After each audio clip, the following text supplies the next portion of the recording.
students $200 to improve their grades. Will paying kids to learn create good students, or could money corrupt the classroom? Let It Rip weekend starts right now. It is time now to Let It Rip. Good morning. We are joined this morning by Richard Helppie, the founding sponsor of the Wayne Westland School District. He heads the Champions After School Mentoring Program. Next to him is Sabrina Jackson. She's here with us this morning, the people's expert who's against student incentives. And next to her, Sean Blanchard, Director of Youth Services for the City of Detroit.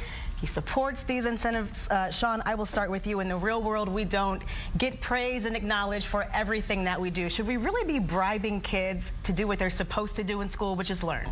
Well, I think that's a question in itself, because and when we talk about people don't get paid for things that we do in the world, actually we do. We go to work every day, we get paid for it. I think there's really three things we can look at when we look at this scenario. It's all about delayed gratification. That's what we're teaching kids. We work to get a paycheck. So I think that when we look at how much money are we actually giving the kids, I think it's $200. Right. And so when you get a report card, you're talking about 2.5 months. I mean, how much are you working for your hourly wage? That's below minimum wage, so you're giving them a penny for their thoughts. Additionally, I mean, you think about it, mentorship relationships, you talk about even study habits, the long-term effects that it can have are pretty great. Sabrina, I know you're against this. What do you say? I absolutely am against it, and one of the reasons is because money in the national and international scene has shown that throwing money at education is not the answer. We are currently 11 in the country as far as education, and we spend the most money, and so money is not the answer. We absolutely have to have relationships, and relationships are different than money. The gentleman sitting right next to you put $300,000+ into a program that he says is working. But how do you answer, Sabrina, that we're just more money, we shouldn't have to do this? Well, Champions of Wayne combines the financial incentive with a strong mentoring program, individual goal setting, and rewards. Let me tell you how it works. Each student that is enrolled in Champions gets an individual goal. They sign a contract. They get a mentor. And if they're successful in achieving that goal, at the end of the semester, they get a banquet. They get their name on a trophy, and we put a check for $200 in their hands. And we found that this combination of incentive, mentoring, reward, and goal setting and recognition has had some very powerful results. But what happens, though, when the money runs out or the kid fails to meet his or her goal? Right. Well, what we have found that it's turned the culture of the school towards striving. So we had a school that was academically apathetic or academically antagonistic that is now changed to academically enthusiastic. And one of the greatest things is watching the students that maybe fall short of their goal, but say, I'm going to try harder the next time.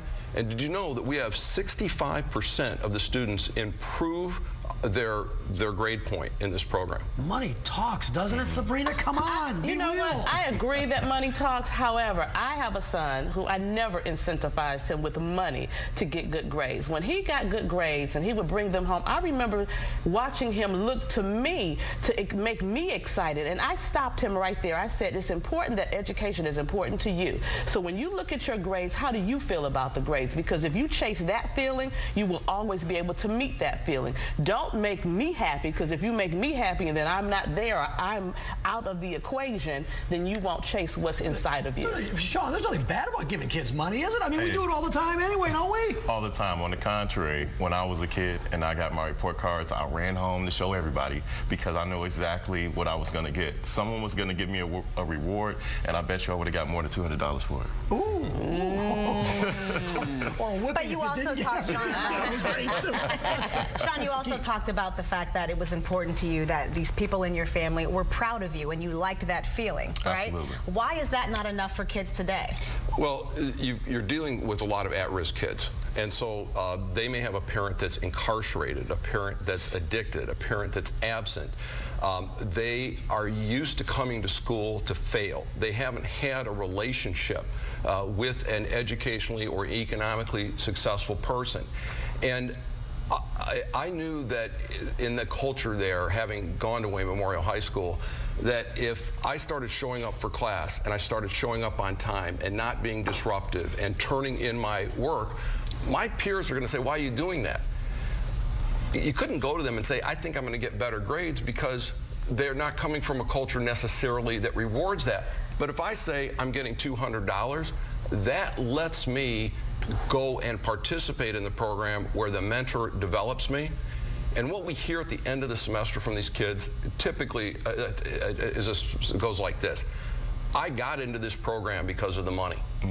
And then I found out my mentor really cared about me. And then I found out I could achieve. And then I found out that I think I can go further.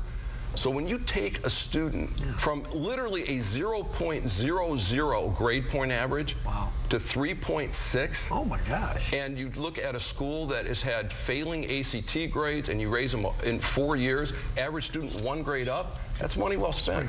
Well, you know, I have to say this with my son. With his peers, people used to tell him that, oh, you're just smart or you're just a nerd. My son was nowhere near a nerd. And at 12, he told me he didn't believe in peer pressure.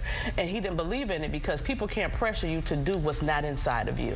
He says, if I'm in a room with 100 people and 100 people are using drugs, I'm not a drug user, so I'm not going to use it. So just exciting your peers is not the answer. You have to find that magic inside of yourself. And he wound up graduating valedictorian of his class.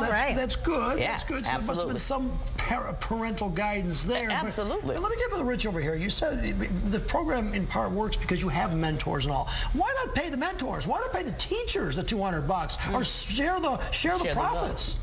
The teachers are absolutely vital to this, and this is really interesting. Every adult in the school, from the custodian to the coaches to the teachers to the administration to the school psychologist, are all mentors. Every available adult is mentoring. Here's what the teachers say. The teachers say, this is why I got into teaching in the first place. And think about it. You've got a teacher with 30 students in the class, and you add one more motivated student that's not being disruptive, you've got a better educational experience for everybody. Right. And very quickly, Sean, I know you mentor a lot of students. What happens, though, when the kids get older, if they're no longer being paid to get good grades, if they no longer have that mentor relationship that they had just because they've moved on, they're in a different part of the world? Do we see then a change in how they're learning? Are they no longer motivated? You know what, and I like to speak to that just to say that it's all about classical conditioning. So you condition a child to be a certain way, to react to a certain stimulus in a certain way. So if the mentor relationships aren't there, they'll find them. When they understand that the reward that they were having in this situation was to get to college or get to a better place, they're getting a reward. They're consistently interacting with people in a certain way where they're growing, and now they know how to do that. Now they have those study habits. They can continue to do that in another place. And they don't need the money then. They don't need the money. All right, Sean, Sabrina, Rich, thank you. The program's still going on at Wayne Westland Schools, right? Wayne Westland, yes it is. All right, thanks, Stephen Clark. Thank you so much. All right, we want to know what you are thinking now. Share your thoughts.